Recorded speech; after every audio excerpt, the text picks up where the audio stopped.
um, come together and troubleshoot and bring our resources together. So anyways, that we will be doing that in 2 weeks. And today we will get started with our second series. And so I will go ahead and stop talking and I will pass this on to Dale. But thank you guys for showing up, and thank you everybody for participating and joining us today. I think we're going to learn a lot about coming together as a team and supporting our students. Thank you guys. Great, thank you, Eric. And it's good to be with all of you again today. Really enjoy this opportunity that Sean and I have of kind of working with you over this series of webinars. This series really kind of is structured based on what it takes to get somebody you're supporting into paid work experiences or paid employment. And we're at the second of the three sections of the webinars, and it's engaging the families. Sean and I have a chance to work with a lot of different school districts and transition programs around the country, and the two areas that we see the greatest challenge for transition professionals is in the area of engaging families and engaging employers.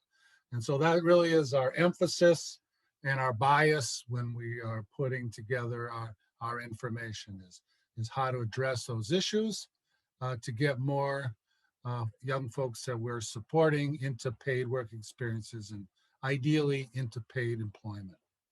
Last time we were able to go over the discovery and assessment process is the way we would term that. And ask Sean to go to the next slide. And then in so doing, it does help to set up this webinar that we're going to be doing now. I want to apologize to those that might have been on the first one, but we understand that there are going to be some of you that this is your first webinar with us. So we're going to do a quick introduction. And again, apologize to those that have already heard it. But Sean and I work for an organization called Transcend Incorporated. It's based in Rockville, Maryland. Been an organization for over 30 years. Transcend really is an abbreviation for Transition Center, and that's how we started, is providing transition services in Montgomery County, Maryland. And we branched out into employment for adults with disabilities. We now have 3 divisions. We still provide direct services in different parts of the country. We also do research and development, been involved with the 2 really large national research demonstration projects on transition. And we also have a division which is training and technical assistance. And that's what brings us here today. So encourage you to go to our site and look at what else we do and other resources that you might be able to tap into. So we're going to do a kind of a where do we leave off for some of you that weren't able to attend that first webinar. We'll kind of give you a thumbnail sketch of what that webinar was about. It is archived, so you can go and access that webinar, and we would encourage you to do that. We're going to talk a little bit more about reimagining what partnerships with families might be able to look like. We're going to bring back that positive personal profile as the discovery and assessment document. We're going to talk about it in terms of how to use that information to brainstorm and to come up with some really unique individualized types of career options for individuals using Venn diagrams. We're going to get into a little bit of what families have to deal with, because we think that, you know, walk a few steps in their shoes might help in terms of the engaging of those family members.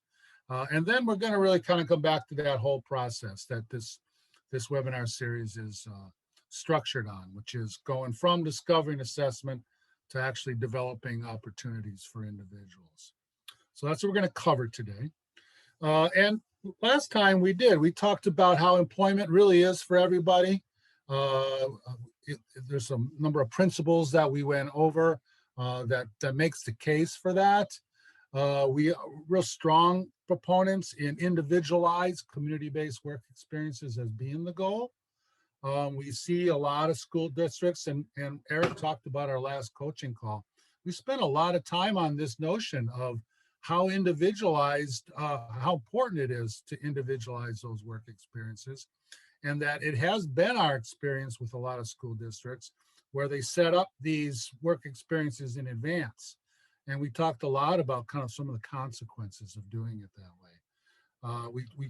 We introduced the notion of a positive personal profile.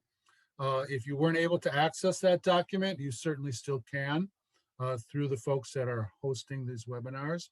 It's a one-page, very positive assessment tool that we encourage you to use. It's something that's very portable and allows for a lot of good input from different sources, one of those being family members. And we'll talk a little bit more about the positive personal profile in the context of accessing information from family members. And then we're going to talk a little bit about that cross-agency capacity in terms of each of the partners, if you will, that might be working with students around transition, how important and it is that it's a coordinated effort, and that all are kind of working through this same process using the same tools and strategies in a unified manner. So that's what we handled last time we got together about a month ago. And now we're going to get into the next section, which is family engagement. And so with that, I'm going to turn it over to Sean Roy. Thank you, Dale, and good to see everybody again. Thank you all for taking the time. I know that life is getting busier and busier. I want to thank everybody too who attended the coaching call, because that was a lot of fun. A lot of fun to hear from you, and a lot of fun to try to put your processes and your experiences in the context of some of the things we're talking about. So this is a neat little partnership that we've got going on. You know, my name is Sean Roy. If you didn't attend the very first session, and I'm a colleague of Dale's at Transcend Incorporated. My professional background is around family advocacy. And in fact, I was at an organization called the Pacer Center for 15 years, a large family advocacy organization, a national technical assistance provider, before I came to Transcend. And I've got a younger brother with developmental disabilities. That's what brings me to the world of disability and the work that I'm doing. So I really have given a lot of thought and done a lot of work around families and how do we engage families? How do we empathize with families? And as Dale mentioned, it does tend to be a place where some people find it challenging to get families on the same page and to be able to build those relationships. And I think it's time for us to really reimagine how it is that we view working with families.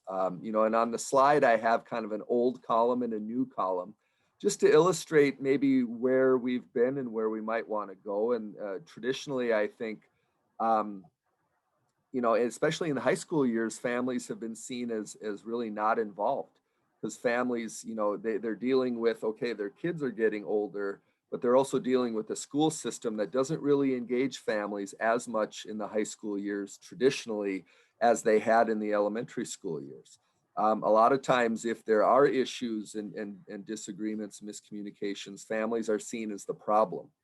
We hear that still all the time from service providers and schools that, you know, oh, the family doesn't want to do this, the family won't sign the paperwork, the family's too scared, the family won't let go. I think that family engagement is ill-defined, and so people have a tough time with it. And a lot of times, families don't feel like they have a lot of options. They don't have a lot of recourse. And I think there's a new way to look at it. And this is, you know, a lot of the research that's coming out, the most current practices, we're moving towards better engagement of families. We're starting to view them as partners rather than those who need to be worked around or dealt with. We're starting to view families more as the real connected people to a student's life, but they have concerns. They've got concerns about what a family member would have concerns about regarding raising a child with a significant disability, and they need to be communicated with in a certain way. We're starting to look at family engagement based on outcomes, which we're going to talk about here in just a second. And families are really looking for options based on their individual students' needs. They're really going away from, okay, here's your program, this is the only program that's available, and families are starting to say, hey, you know, my young person is a person with specific skills, and they have specific supports, and let's build something that makes them successful rather than just offering a one-size-fits-all approach. Now, as I mentioned, I think family engagement is something that's popped up into the forefront, and it tends to pop up every so often. It's a cyclical thing. But it really continues to give professionals fits. And I think that's because it's not defined very well. We don't give professionals a roadmap in terms of how to engage families more appropriately. More so, we tend to say, you know, we really need to do a better job engaging families. And then we kind of leave it at that. We don't put any parameters. We don't assign specific activities. And so I would encourage you, when you think about engaging families, either through this job development process or just in general in your programs, that you think about it based on the outcomes that you are trying to achieve. And it makes it a little bit easier then to work backwards and think about, well, then how do we engage families to meet that outcome? You know, for example, and the examples on the list is not an exhaustive set of examples, but just some ideas might be, let's say that you're looking for improved assessment information. And in that might be the positive personal profile. Let's say you want to do a positive personal profile on a student, and you want to make sure that the information on that positive personal profile is as accurate and as representative as possible. You would engage families to be able to do that.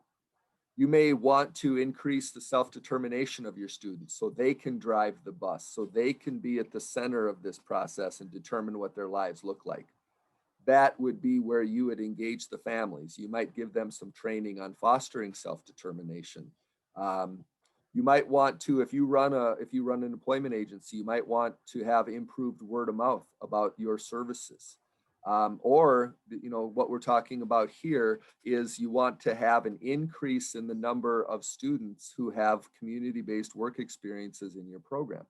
So today we're going to talk really about how do you engage families to be able to reach that particular outcome.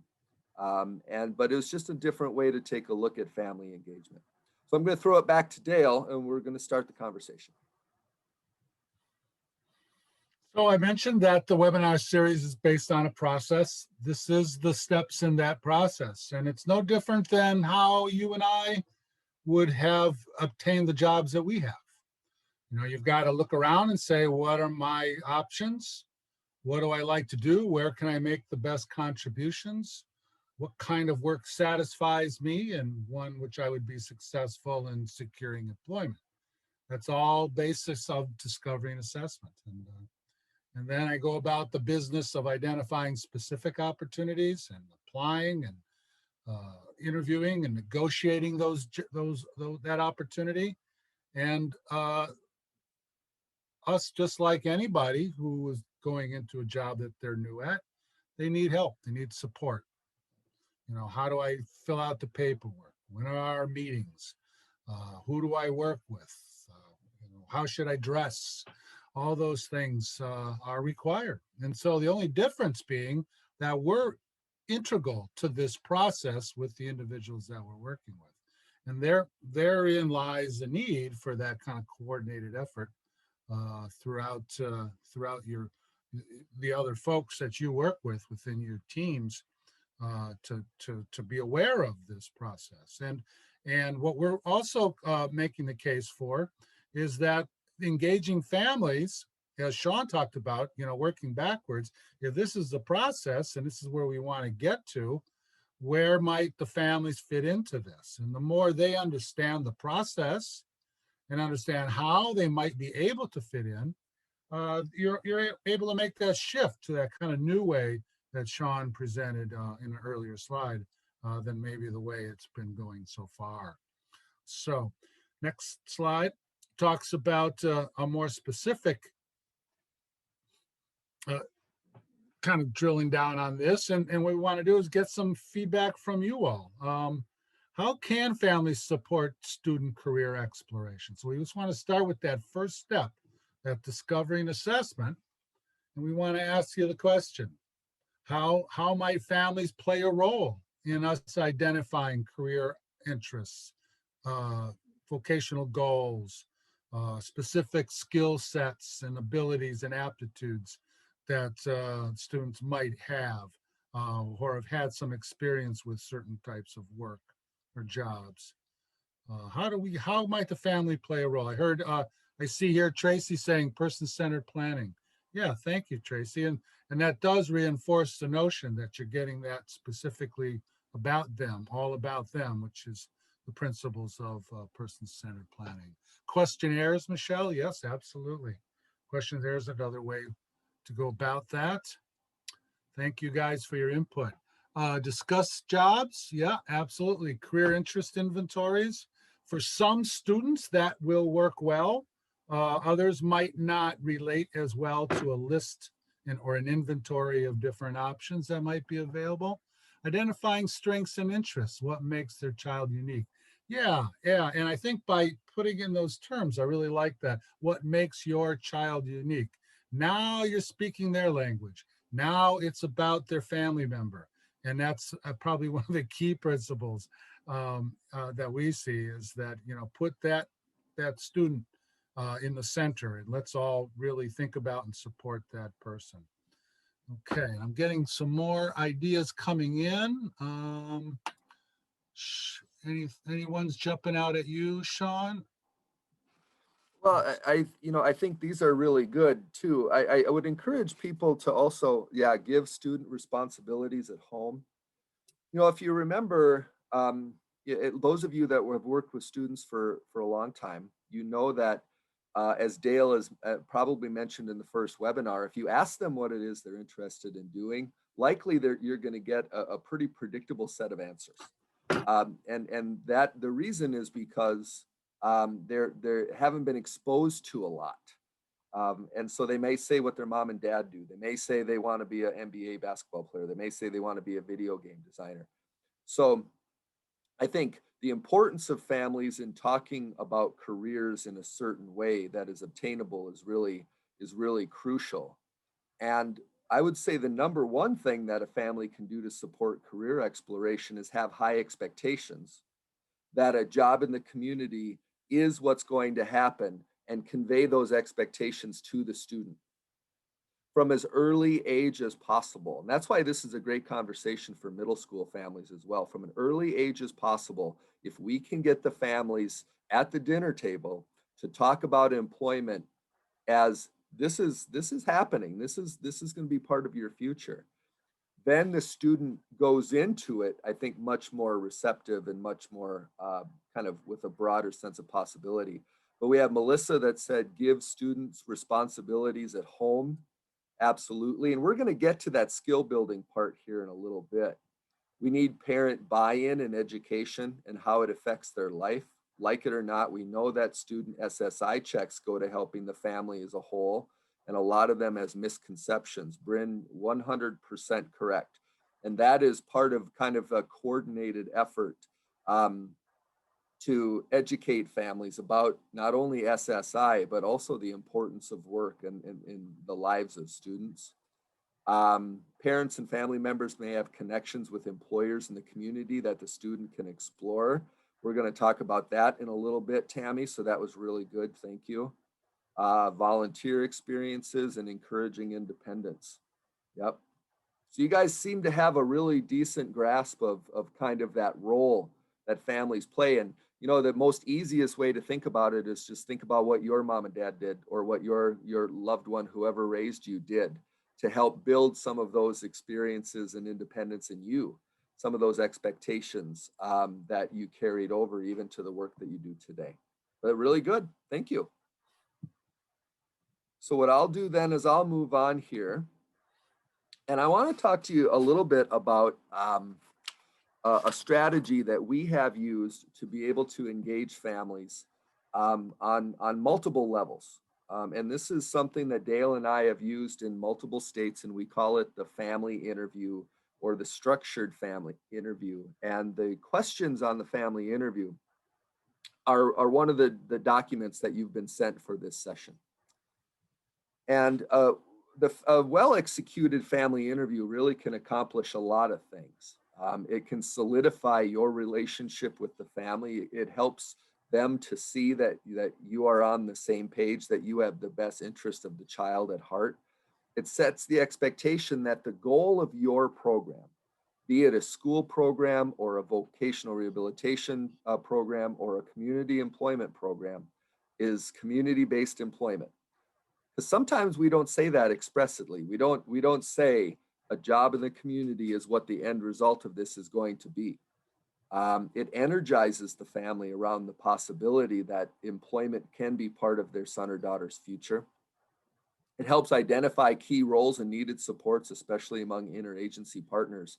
And the end result, too, is that the family can help identify businesses in the community that we can then see if our students have the skills and go interview. And that's what we're going to talk about in session 3. So we came about the family interview, and this is not proprietary. This is nothing new. Some of you may already do some type of a meeting with families strictly around employment. But Dale and I wanted a way to show the school teams that we were working with, one, how do you have a different type of conversation with the families? And then how do you translate that conversation directly into the positive personal profile so you have better information to be able to work off of to continue with the job development process. So when I talk about the family interview, I really am talking about you bringing in the family, so either the mom or dad or both, and having a conversation regarding employment specifically, okay? It should not be more than an hour. You should do it during a time that works best for the family. And I know that brings up some conversations regarding non-traditional work hours. But, you know, again, this is something for you guys to work out. This family interview really should not be a huge group. You don't want 30 people sitting around a table, just those who have a key role in facilitating the work experience.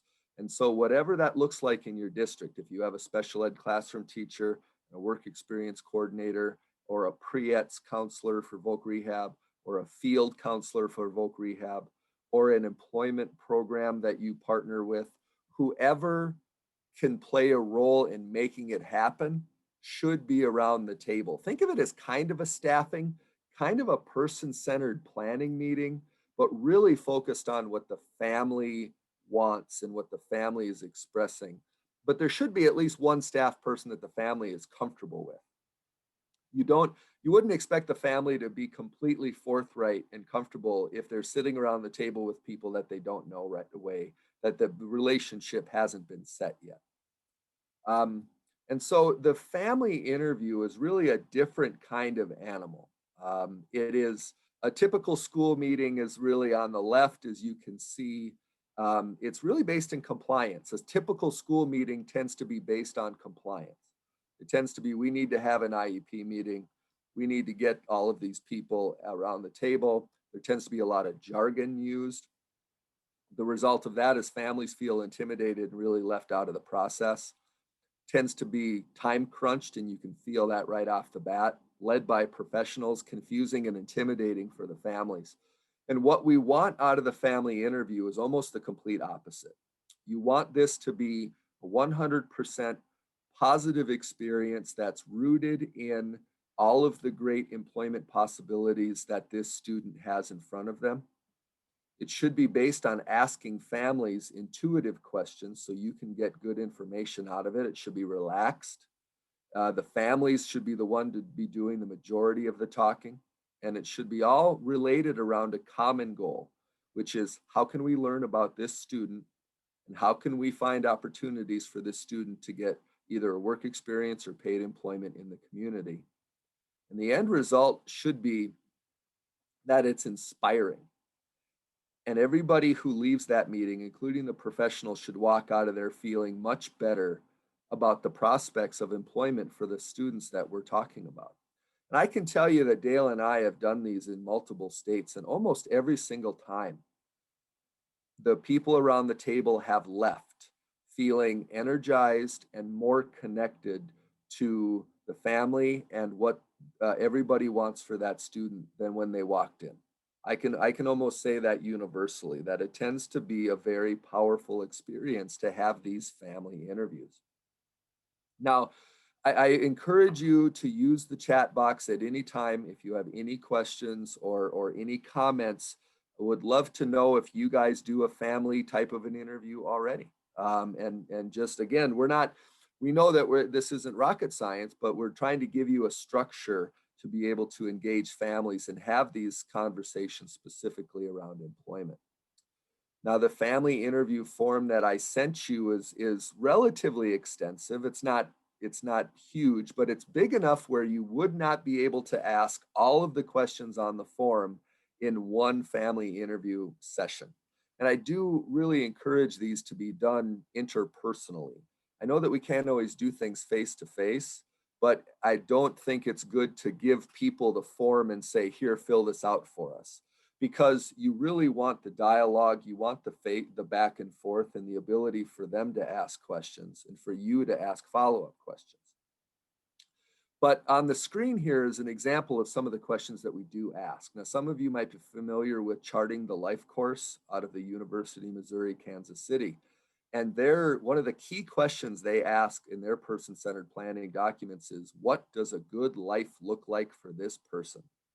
So Dale and I will start the interview and just say, we want you to think about your son or daughter or whoever. We want you to think about this student in 5 or 10 years. What do you want their life to look like in 5 or 10 years? Not what it will look like or what it can look like based on services that are available, but as a parent or a caregiver, what do you want their life to look like? What is their greatest skill or attribute? Because families are never asked that kind of stuff, or rarely, in the context of employment. What is your greatest concern about transition and employment? Because when families tell us what they're worried about, they tell us what they need. And those are the barriers that we might find ourselves having to address later on if we don't get them on the table. Oftentimes, families are worried about the fact that they seem to be pushed to consider independence, that all the conversation is about the young person is going to move out of the house. And they get apprehensive about that because they're worried about what it is that might look like. They might be worried about people making fun of their student on the job, or if the student can do a job in the community, if they have high support needs. And it does tend to be emotional when you ask that question, but it's a key question to ask.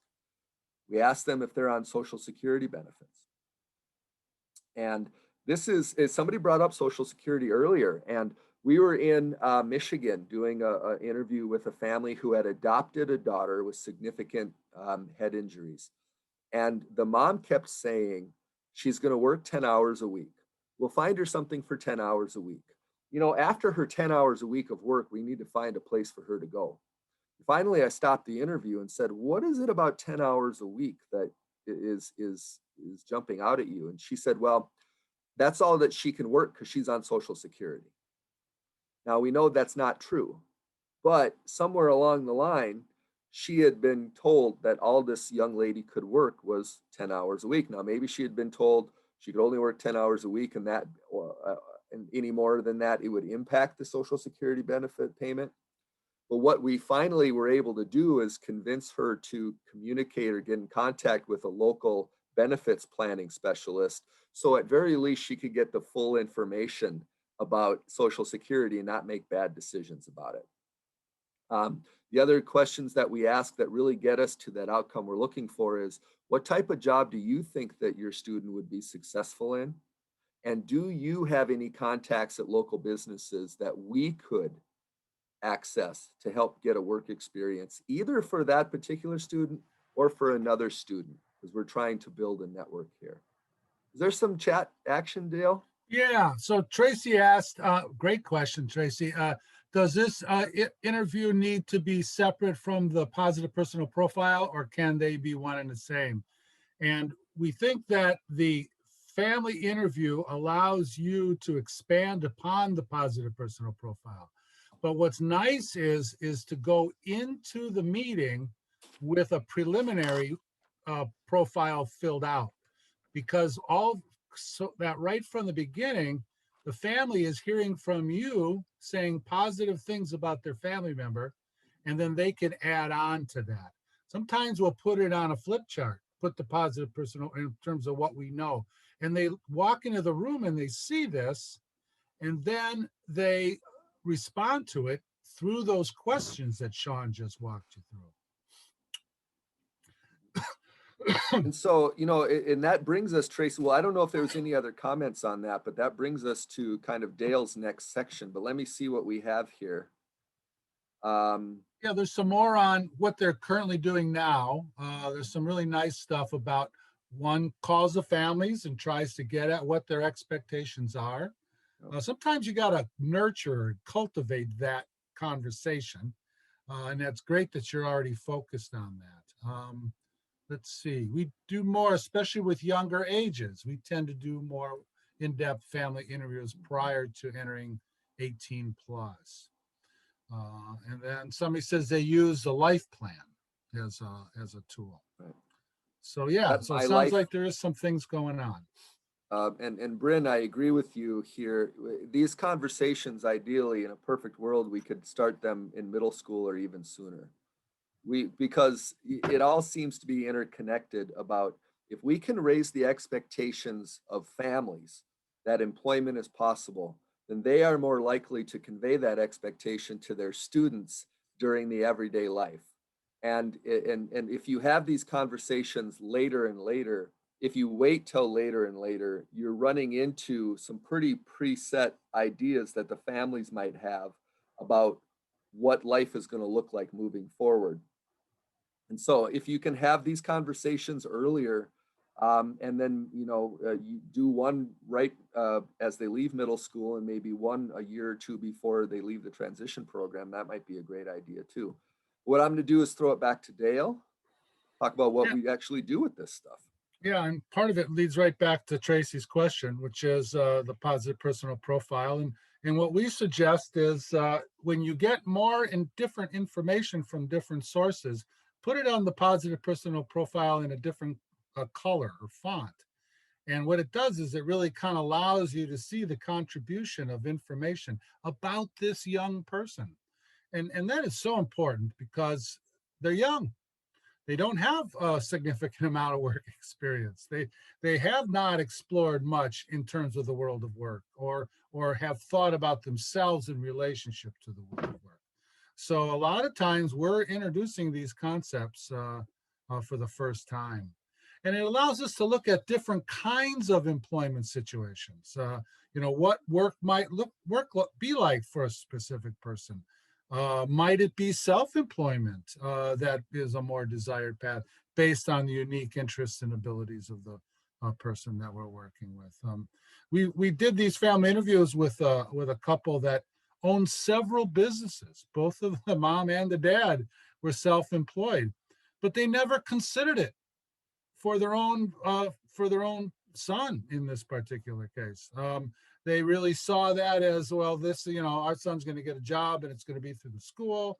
And they never really saw that they're the ones generating employment opportunities for folks. And why shouldn't that include their own family member?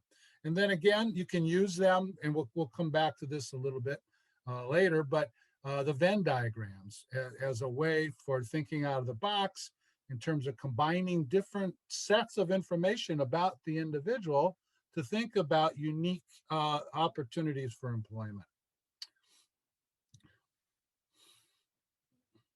So now we're going to kind of give you this case study for Kelsey. And I'm going to ask Sean we're going to put the case study up on the screen. Maybe make it just a little bit bigger for us weak-eyed individuals. And Sean's going to kind of slowly scroll through this, but more importantly, he's going to kind of describe the interview with Kelsey And we want you to read and listen to this, and then we're going to have some questions for you. It'd be easier if I was not on mute. I've learned that through my years of Zoom. If you remember last session, we talked about Kelsey. And Kelsey was the young lady who helped around the house. Remember, Dad worked evening shifts, Mom worked the day shift. She had a high degree of interest in fashion. Remember, she took care of her siblings. We showed you that the initial information from the school was not super flattering and would not really lead you to believe that Kelsey was a great job candidate. But then we did some observation in the community, some observation at the school, took her out to breakfast, and we learned a ton. And we put it on the positive personal profile, and we showed you that also too. There was a couple educators that contributed to it. But now we want to learn more about Kelsey from her mom. And to do so, we're going to do a family interview. So I'm just going to read you quickly kind of how the family interview went. And what I want you to do while you're hearing me go through this is I want you to pull out some keywords or some things that you might put on a positive personal profile. And just kind of be thinking, if you remember some of the categories, or at least loosely, what are some important points that you're hearing from mom that you would just jot down as a note that would be important for us to know about Kelsey as we're trying to find her a job opportunity. So the interagency school team conducted a family interview with Camilla, who's Kelsey's mother. The interview took place in the late afternoon to accommodate Camilla's schedule and included Kelsey. The key members of the team present for the interview were the transition program classroom teacher, a classroom paraprofessional, a state vocational rehabilitation counselor assigned to the school, and a local community employment provider. When asked for her vision for a good life for Kelsey, what that would look like, Camilla reported that she is a third-generation Mexican American, and that traditionally in her culture, people with disabilities stayed with the family into adulthood. However, she knows that Kelsey wants to be independent, so her vision would be that her daughter be surrounded by people she loves and who will look out for her, and for her to be able to make her own way in the world, and that she would be able to have a job so that she can do the things that she likes. When asked what worried her most about Kelsey moving to adulthood, she stated her daughter being taken advantage of and people underestimating her. Camilla lit up when asked what Kelsey's greatest skills or attributes are. She reported that Kelsey is a huge help around the house and does many tasks, like making sure that her siblings have clean clothes and assisting them with dinner without being asked. Mom said that she can learn new tasks quickly, but that she needs to see somebody doing it first. When asked to provide an example, Mom said that organizing is a strength of Kelsey's, but that she needs to be shown the proper place for things. Mom also pointed out that Kelsey is very appropriate with peers and adults, and that the behaviors at school were a result of unclear expectations.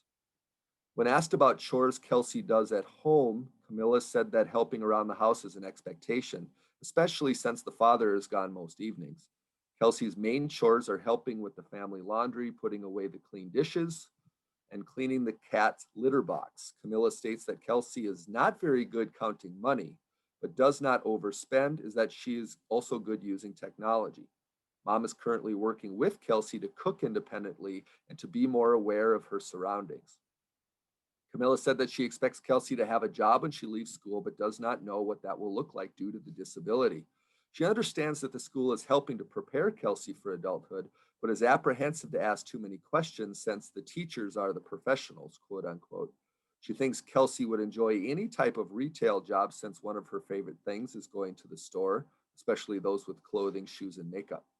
However, Camilla would have questions about Kelsey's ability to operate a cash register without further training. She also said that Kelsey probably would not thrive in a quiet setting, such as an office, since she tends to get impulsive when not engaged. When pressed to identify a specific business to try, Camilla thought a larger clothing and home goods retailer like Marshall's or Dress for Less would be a good start. When asked if she had any final thoughts about Kelsey being employed, Camilla said that Kelsey surprises her every day with what she can do and her positive attitude. She stated that she would like to learn more about how people with Kelsey's type of disability live and work independently, and asks that the team let her know how she and her husband can help. There you go, Dale. All right. So Sean's going to pop up the positive personal profile. All right. I hope I have a blank one here to share. So hold on just a minute, because for some reason I'm not able to pull up that one. But go ahead. Have it up in just a sec. Yeah, so the positive personal profile has categories like interests, it has skill sets and knowledge, it has positive personality traits, it has work experiences, it has learning styles, it has goals, career goals on it. So with those categories and any others that you might remember from the positive personal profile, what would you put into it based on what you heard from Camilla, Kelsey's mom? And put that in the chat box. Yeah, and Sean's got it now. Here's the sections of the positive personal profile. What did you learn? And even take a crack at potential jobs to explore. Where, what are you thinking? What might be a possibility? Help others, good at organizing. Needs a job that utilizes visual learning style. Okay, good. Thanks, Ben.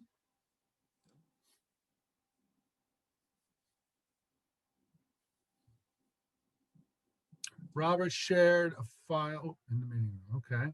Modeling. Yep. Yeah. That would be interesting, wouldn't it? First when I saw that, I thought you meant modeling like certain tasks, but no, you'd be modeling the clothes. That's a great idea. I think that would be a really great idea. Yeah. Establishing clear expectations. Okay. This is good. Yeah. What else would you add based on what you heard? Oh, yeah, Elke, you did mean modeling tasks. But, given her interest in fashion, and I'm thinking you might be onto something with the actual being a model. I'm just going to stop sharing this. You guys can keep going here, but it just, for some reason, my computer is only letting me have one or two documents at a time in my share window. And so I have to pull up the other one, the example afterwards. So go ahead, keep going. No, this is good. Inbound fashion member targeting, make sure to use all accessories on a display. Yes, the idea that she likes things to look nice and displaying, I think, is really something else that we want to keep in mind. The other thing that we really want you, when we're asking you to listen to this and to think about what to write down, understand that all of you who are involved in transition sit firmly between two parties, the student and the employer. And if we're going to be working backwards to the idea of this notion of this person, Kelsey, getting a job, then we want to be looking at everything through the filter of the employer. We want to take good information about Kelsey that would make her marketable to an employer. We want to get good information from the employer that identifies opportunities for Kelsey to contribute. And we sit between those two parties, and that's the information that we need to gather. That's the information that we need to put together. So when we're listening to Camilla talk about her daughter, we want to look at it through that lens of, okay, what would be of interest to an employer that would make Kelsey of interest moving forward?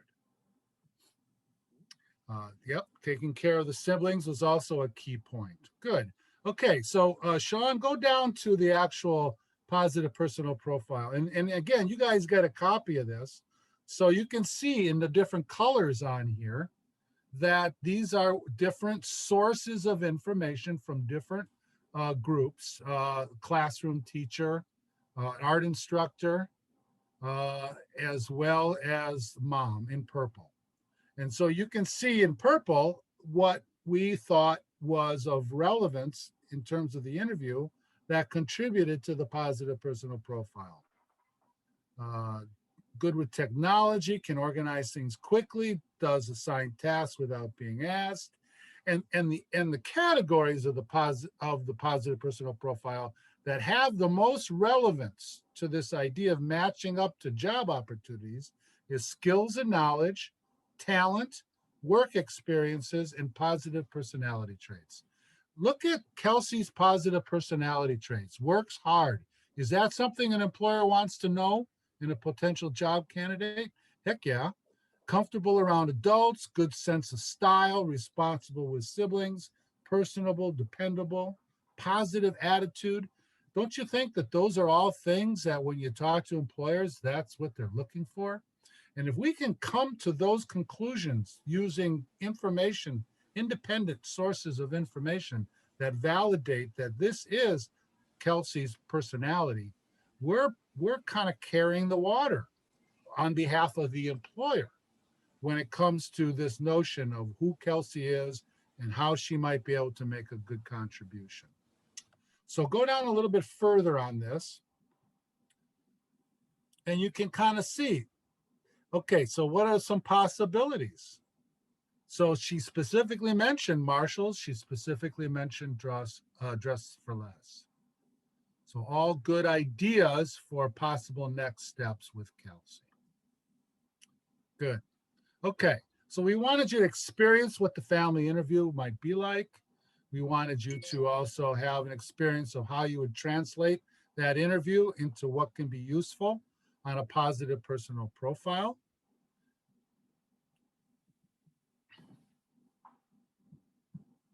And again, you guys have access to those tools, both the positive personal profile and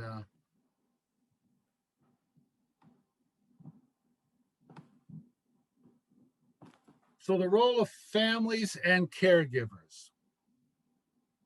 These are all distinct possibilities when it comes to Kelsey in terms of being a valuable partner in it. They can setting and reinforcing the expectations around employment, contributing to the assessment, which is what we just demonstrated for you all, tapping into networks. I love the fact that Tammy, shout out to Tammy for saying, these family members have contacts, and that's absolutely true. Every family is networked. Unless you meet them on the first day that they move to that community, they have a network. They have neighbors, they have family members, they have jobs themselves. And then the most powerful thing about networks is it's not only the people that the family knows, it's the people that the family knows that in terms of who do they know. And so you see, you have those ways of kind of branching out, and you're looking for those particular contacts that might benefit Kelsey based on what her interests and abilities are. And of course, family can help with soft skills, helping this person understand what it means to work effectively, use good customer service. The fact that she had a positive attitude makes me think that she'd be good at customer service, and teaching real things in the home that would make this person marketable. And we could easily come up with a short list of tasks that she could do tomorrow in the home that would best prepare her for a job in retail or a job when it came to working with children, because she has children and clothes at home. Okay. So the Venn diagrams are really is this concept that we use where you take key information off of what we know about Kelsey, and you put each characteristic or passion or preferred environment or skill or work experience or job requirement, and you put each one in a circle of 3. And what you're looking for is the intersection of those 3 circles. So probably the best way to explain this is to show you a Venn diagram. So we're going to start with another example, Jeff. So Jeff is very outgoing, has a good sense of humor, loves to help people, loves sports, likes to exercise, is health conscious, loves working out. Also interested in music and theater, and likes to be on a stage. I think had some experience with that and really enjoyed it.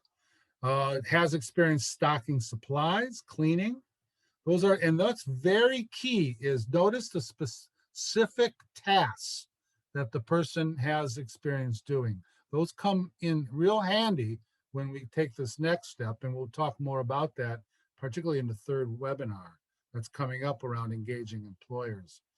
Doesn't like computers, but does use and likes to look at YouTube. Can write some and can match when it comes to numbers, and does chores around the house, particularly laundry, walking the dog, and vacuuming. And is interested in his heritage, and the fact that he does have a background in terms of being Jewish, and is starting to look into that and explore that a little bit more. So those are all unique aspects of Jeff. So what I want you to think about is, of all those things, what might be the most important things to put on a Venn diagram? What we chose was social environment, the fact that he's a people person. We thought, oh, let's look at cleaning and assembly. You know, that might be tasks that he enjoys and is good at. We know that already. But let's match that with another type of interest that he has, which is sports, loves working out. So I'm going to stop right here, ask you guys to go to the chat box, and what would be a possible next step in terms of exploring work experience opportunities for Jeff, given those three items that converge on his Venn diagram. The convergence of social, cleaning, and assembly with sports. Working in a gym, yes, thank you. What else besides working in a gym? Cleaning mats, yep, I like it. Not only did you come up with gym, but you were very specific about the kinds of tasks that Jeff would be able to do there. Mini golf, yep. YMCA, thank you. Academy, okay. Sporting goods store, a great opportunity there. Yoga center, excellent, excellent. A sports arena, good. All right, you guys are doing a nice job with this. Very nice. Sterilizing equipment in the gym, yes, because of COVID. Yep, absolutely. PE assistant, sports manager, yeah, great ideas. Wonderful, wonderful. Now, understand that this is all part of brainstorming. So, you know, you don't want to just stick with those three things, but look how many different employment opportunities. And the key is you brainstorm like this, and then you ask the most important question. Does somebody know somebody in a gym, in a yoga center, in a chiropractor's office, at the YMCA? Look at the big list that you already came up with. And the chances are somebody does. Somebody knows somebody, or somebody knows somebody who knows somebody. And those are all valid ways to get access to these businesses on behalf of Jeff. But let's look at this next Venn diagram. The next one says, okay, we're taking sports off, but we're putting music and theater in. And we're going to put customer service, and we're going to put collating and organizing materials. So given that, what are some other possibilities for us to explore for work experiences for Jeff? Let's use the chat again. Box office, movie theater, Barnes and Noble. Ha, you guys are plugged in here. You guys are working this. Yes. Local theater group, absolutely.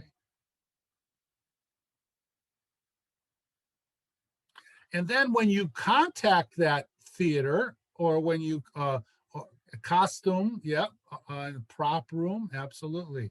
College theater office. When you're thinking about these different businesses and you go to meet with them, you got to go all the way back to all the different tasks that were listed on behalf of Jeff, and what he could do and what he could do well. And the same thing applies to Kelsey. Those specific tasks that were identified that Kelsey can do well.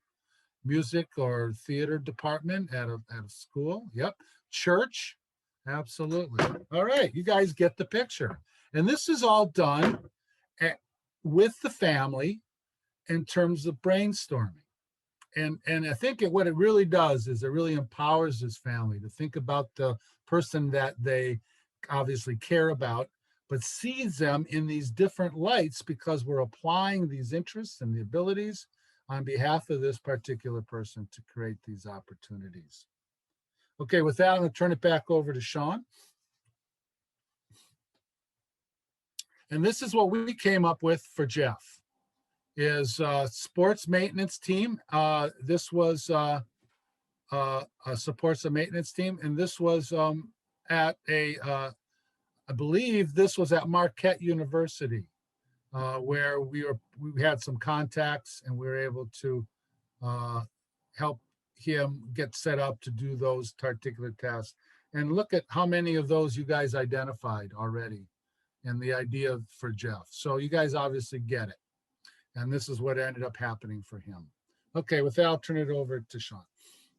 And when we look at Jeff too, I think it bears, or it needs to be said, that he was originally labeled as unemployable because he had, he's a stubborn young man who doesn't really like to try things that he doesn't want to do and doesn't like to be forced. And so he refused essentially some work experience opportunities and was deemed non-compliant and therefore not unemployable until one of our programs at Transcend got him and was able to go through this process. And my understanding is that Jeff is still there today at Equinox, helping and cleaning, and he has his job. And with everything that's happening in the world, his job is more important than ever.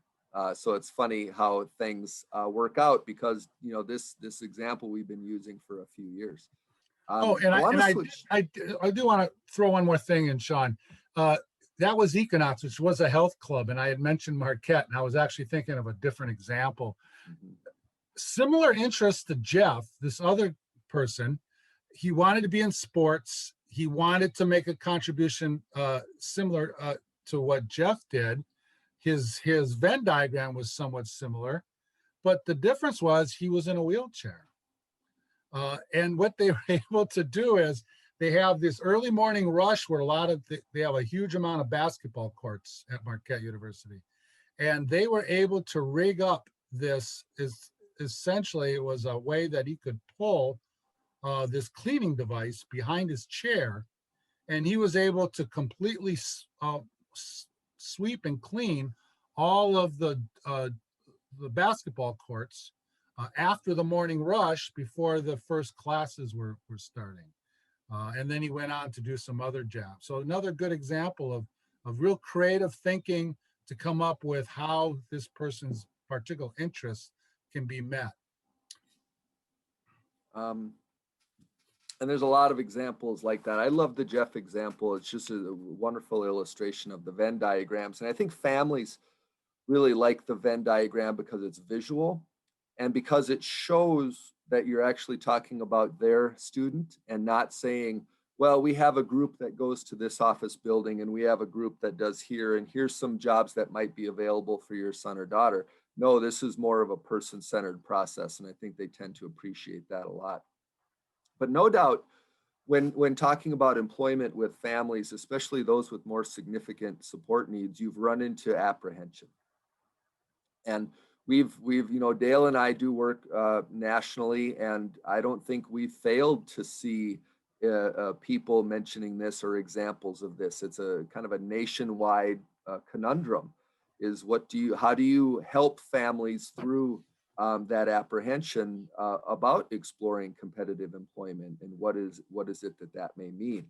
And there's a lot of reasons for families being apprehensive to explore employment. I think one of them is that it takes families so long to set up a network of services and supports around their loved one that sometimes, you know, people come and say, hey, we'd like to talk to you about a job in the community. And it just feels like it's going to throw everything off. It's going to disrupt services. They're like, no, thank you. We have everything in place already. Life is good. You know, we'll talk to you later. They may have significant fears over vulnerability, especially parents of young women in the community-based workplace. They've got a lot of questions about how do we keep somebody safe who doesn't always make great decisions. A lot of questions about the ability to work. They have a hard time even fathoming that competitive employment might be an option for their son or daughter. How are they going to do the job? They may not have a lot of experience with people with disabilities, and so they may need some education and coaching around that. And we already talked about the benefits thing too.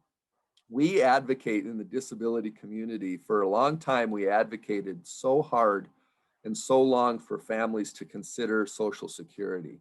In fact, years ago, when I was at the other organization, I used to do parent workshops for families talking about how do you get your son or daughter on SSI. And we know now that SSI is not a pathway to prosperity. And so we kind of have some uneducating that we have to do. And I think those messages are still very strong for families about go ahead, you get them on Social Security, and then that's really just the only path that people with disabilities have. But it is not a path to independence. It's not a path to that good life that we were talking about during the family interview. And so we just need to do some different things. And it's really it's really up to us to work through that apprehension.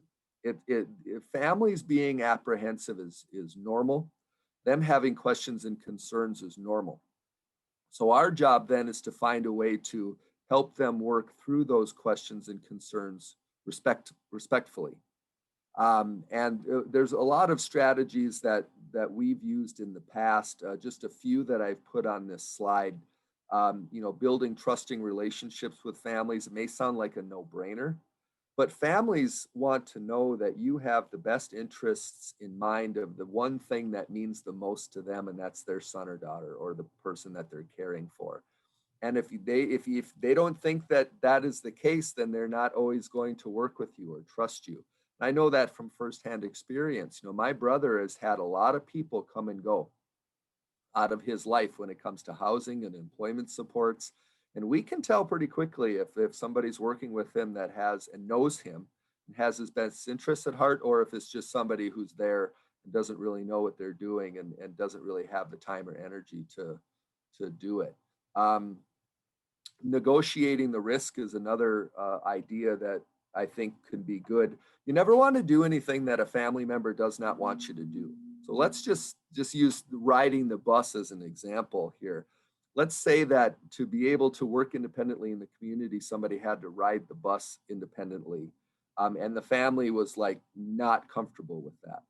Well, how do you break that down into smaller steps and negotiate that skill building and essentially negotiate that risk so the families can be comfortable that there's skill building happening, but you're not doing anything that jeopardizes the job seeker in the eyes of the family. So there's a way to break those very small down into smaller steps and always be communicating with the family. Is it okay if we just ride the bus route? I'm going to be next to him the whole time, never going to be alone. Is it okay if we just ride the bus route? Is it okay if he takes this one leg by himself, but I'm going to be at the head of it, and I'm going to have a paraprofessional at the end of this particular bus leg, and he'll be on the bus for 3 minutes by himself? Is that okay? So negotiating the risk respectfully with families. Benefits counseling is big. If you don't know who your benefits counselors are in Texas, go ahead and find out. We can help have Eric and Vanessa find out for us. Don't feel like you have to engage families by yourself. There's a lot of great advocacy organizations and parent organizations in Texas. And so partner with them to be able to reach out to families and provide good information on the value of employment. Family engagement is I want to call it an art form, but it really is not a skill that everybody has. And so staff training and some capacity building, I think, is really key to be able to get on the same page about how do you message with families, communicate with families. How do you have difficult conversations? Because you're going to have some difficult conversations at times. And so those are just some ideas about working through the apprehension. Wanted to show you a couple tools here. This is one of my favorite tools that I've come across, and I tend to use this in almost all of my presentations. This is called a vision statement. And this is a real example of a vision statement. This is Andy Meredith. He's on the left of this particular picture with three of his buddies. Looks like a beautiful spring or summer day. He's at the time he was a high school senior in Georgia. And he wrote this vision statement pretty much in his own words. He says, I get my own studio. My job is taking pictures. I get a small house. I get married to Maggie. I also work at Publix, which is a grocery store chain. I don't know if there are Publix in Texas. It's really fun. I keep my money in the bank. I want to go to college and live in a new house by myself. My friends will come to my new house. That is Andy's vision for what a good life looks like for him when he is an adult. He lists all of his accomplishments here. He was an Eagle Scout in 2018. He lists the things that work for him. The list of things that don't work for him. He doesn't like to be babied, and he doesn't like to be removed from his friends. He lists all of his strengths, and he also lists some areas that he needs help. Now imagine if you were to help your students or the people that you serve in your employment capacity do a vision statement for themselves. Think about then handing that vision statement to a family who might be apprehensive about employment being a possibility. And this might go a long way towards helping them warm up to the idea. Now the URL on the bottom left is takes you to a free template of this vision statement. It's free, provided by the University of Kentucky, and you just insert the students' pictures and you help insert the students' content, and boom, there you have it. It's a Word document. I would love to see every student that we work with put together a vision statement for themselves because it tells the story so great. And yeah, our emails are at the end of the presentation. If you ever do a vision statement with one of your students and it turns out particularly well, please email it to me. I will email you a permission form and I will use it in our presentations. I'd love to have more examples of these vision statements from around the country. And so please feel free to email those to me because I think it's such a wonderful free tool to use to help families see their son or daughter in a different way. I mentioned charting the life course too. This is called the trajectory exercise, and it's very simple. On the box in the upper right is what does a good life look like? The box on the lower right is what I don't want. And now think about working this through either with your students or with the families. And you ask them again, what does a good life look like for your son or daughter? And then what don't you want?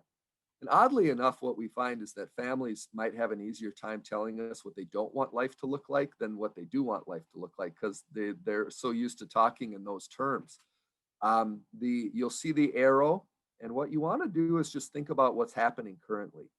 And anything that they are doing currently that is leading to the good life, you put on the top of the arrow as a bullet.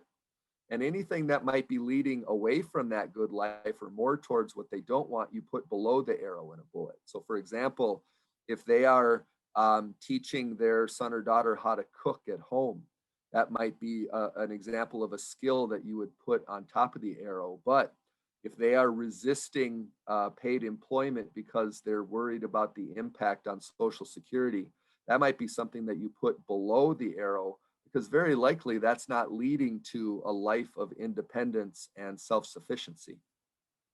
This is free, and charting the life course, I think I put it in the resource section at the end of this slide. I think it's just such a simple tool, and I just wanted to show it. So we're talking about work experiences here, and I want you to go back to the chat box if you would. So how do you think that families can support the student during the work experience? So let's say that you've gone through this process and that the student is on the work experience. What do you think families can do to help support the school and to help support the student so the work experience is real positive and successful? Go ahead and put those things in the chat box for me.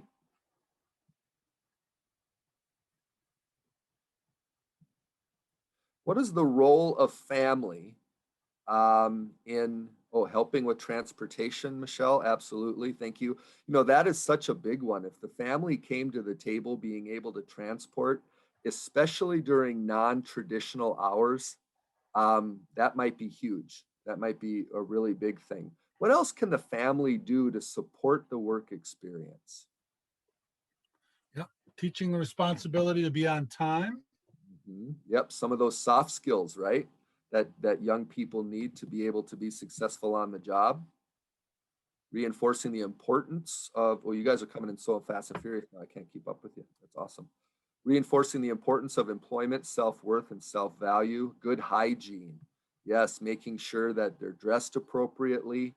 You know, you could use a picture board, for example, to help the student realize, okay, I need to get up, I need to shower, I need to eat breakfast, you know, helping to maintain a schedule. Networking opportunities for sure to find those work experiences. Money management. Yep. Or counting money. So working, so either personal money management or being able to count money or to be able to use technology that can complete a transaction.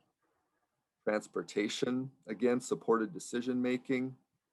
Processing how the day went. I love that. Processing, how did the day go? What did you learn? What did you like? What didn't you like? That is such an underestimated role. I love that. Setting alarms and timers and schedules. Oh, I like the DJ Warren, that life is hard and stuff happens, right? We're talking about executive functioning. We're talking about a lot of students. They don't have experience with being told what to do. They may not have a lot of experience with being criticized, or at very least have constructive criticism related to the job that they just did. Oh, you need to organize this better. Oh, you put the wrong tags on the wrong hangers for this shirts in the men's section, something like that. It's not the end of the world. We all make mistakes. I love that. That's wonderful. Common courtesies. Boy, talk about a lost art. Common courtesies and how to be kind to people, good customer service, all of that stuff. Yep. Tracy says within 18+ programs, we hold planning meetings twice during an internship. Parents participate and hear how students are performing within the work experience. They can reinforce that home skills we are working to improve. So imagine even partnering more with the families during that process to say, here are the skills. Can you please work on these at home? Can you please have your son or daughter talk about their experience and report when we have these planning meetings? But I love that you're engaging families in that way. Yep. So you guys, like the common courtesies that Amy talked about. I mean, because I think a lot of times that's the heart of the matter. If we can help prepare them, make eye contact, say hello to people that come into the room, greet your coworkers, ask them a question, show interest in them as your coworkers. All those basic common courtesies can really help that person fit in so much better. So good ideas, great ideas. you guys are great. And thank you, by the way, for playing along with us, because, you know, in a perfect world, we would love to be able to do some of this stuff face to face with you. And we've all had to learn that the virtual world is our avenue to train, at least for the time being. And it's so much better for Dale and I when you guys are playing along and you're participating in the chat box, and you've been really great about it. So thank you for that. Just a couple other things to consider before we get to some Q&A. You know, another thing that I've done a lot in my career is employment-focused parent training sessions. Partner with your local parent center or a local advocacy group, Center for Independent Living, and have a session where you bring families together and you talk about employment, right? You say that employment is possible. I have some models for that if you're interested in it, but any opportunity you can take to reinforce the employment expectation is good. Try to create opportunities for families to have access to benefits counseling is massive. We don't want families making bad decisions based on bad information about benefits. Again, consider some staff training. on how to engage families effectively, and maybe assign some accountability measures, and assign a family a lead on your team if that's something that's possible. And you know, make it part of the job description. When you hire somebody new, make sure they know that engaging families appropriately and building partnerships with families is an expectation and part of the job. So to summarize what we've done today, we want you to view families as partners during each step of the process. We want you to use the family interview to populate the positive personal profile, as well as to build relationships and set expectations. Know that apprehension among families is normal, and that we can help in a respectful way, help families envision supports and success in a different path for their son or daughter. And maintain open communication with families throughout this job development process, so they can play that role, and that so they're comfortable exactly with what is going on. So if you want to know where your local parent center is, I know there's a few in Texas due to the size. There's the Parent Center Hub link. There's a interesting brief that I was a part of on promoting high expectations, a link to that through the Pacer Center. And then I referenced often the Charting the Life course tools. If you're not familiar with Charting the Life course, great sets of tools that are absolutely free for people to use. And so before we get to Q&A, let me do this real quick. Today is April 13. And so our coaching call on this is going to be April 27. What we'd love for you to consider is to try a family interview, even virtually, even a phone call if you can. I know that getting people together isn't always easy, but if you're able to at least try one family interview and come to the coaching call and tell us how it went, that would be great. On May 4th, we're going to go to the last step in our process and talking about employer engagement and writing that proposal. Something I know a lot of you are really interested in is some strategies on demystifying how do you talk to employers. And then the coaching call for that is going to be May 18. And we would hope in the interim that you could try doing an interview with an employer. But we hope you join us for the coaching calls. And now we have about 10 minutes. Perfect. And would love to get any questions that you have. So either A, you can throw them in the chat box, or B, you can unmute yourself and just let us have it. Any aha moments, any questions about the process or the tools, anything. While you're thinking about that, more on the coaching call, you know, you can, like Sean said, you can conduct those family interviews via Zoom or electronically. You can play with those Venn diagrams with the family members to kind of brainstorm business ideas. If the positive personal profile is new to you and you now have that tool, if you'd like to complete a preliminary one for somebody that you work with, and you want to share that, we would love to share some filled out documents, either an interview form, a positive personality, a positive personal profile. I'm blanking out here, and share those documents with us, and let other people benefit from your efforts to use these tools. So love to have you. Love to see what you might have come up with. Excellent. Any questions that you guys have? Again, feel free to unmute. Feel free to put it in the chat box. Any or any reactions. I'd love to hear your reactions about the content that was talked about today. Ooh, excellent. Here, hold on here. I got it. We got a big one. Oh, what are we doing? There we go. If you serve in the Dallas County area, please reach out to your Greater Dallas Student Hireability Navigators via email. Looks like LaShayla Mitchum. Put her email in there if you're interested in that. They have access to local resources, organizations, and employment opportunities. LaShayla, and I'm sorry if I'm LaShayla, I'm sorry if I'm messing up your name, but that's a great resource. And if you guys have any other resources you think people should know about, go ahead and throw those in there too. That's a great use of the chat box. Sean, you did a wonderful job. I have been called many things, and you did a perfect job on my name.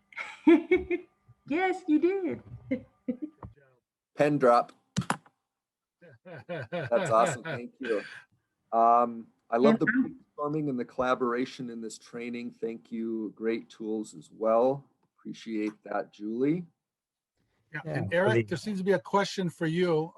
When is the cutoff for the campus-based enterprise application? Currently, we have it for May 1st, but we're reviewing them slowly as we get them in. And then typically we end up having a few follow-up questions, and really the money comes to you as quickly as your district will work to getting it to you after we've accepted that. Typically, we need some documentation from you. Once you get that back to us, we put it into I send it to our finance department, and then they send it to you. But oftentimes, I think that the finance departments ends up kind of slowing that process down. But apply today. I mean, we want to try to jump ahead of everyone else and get that started for you. And how many are you going to qualify?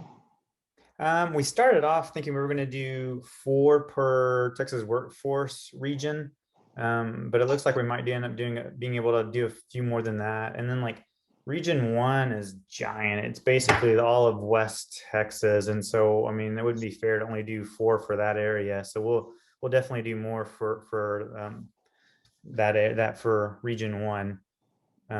But yeah, just go ahead and apply. I think we still have space in most of the regions. Region 3 has been the most active, but all the others we've only had maybe 1 or 2 in for. So. And what about the hops, the horticulture program? I know that you talked about it last time, but yeah, I don't have any more information on that. Our center is involved in it, and I just knew it was an opportunity, so I sent it out there. But you know, if you send me an email, I can get more information to you, if that'll work. I'm going to put my email address in here. okay. Because I was on your website trying to find more information, but there is a program that students can enroll and take classes, but I didn't think that's what you were talking about. Yeah, this is a new one. There's Project Leap, and then there's we got a few different programs. This is a new one that just came out. I'm trying to get my email address, and that keeps trying to correct me. I don't know how to put my email in.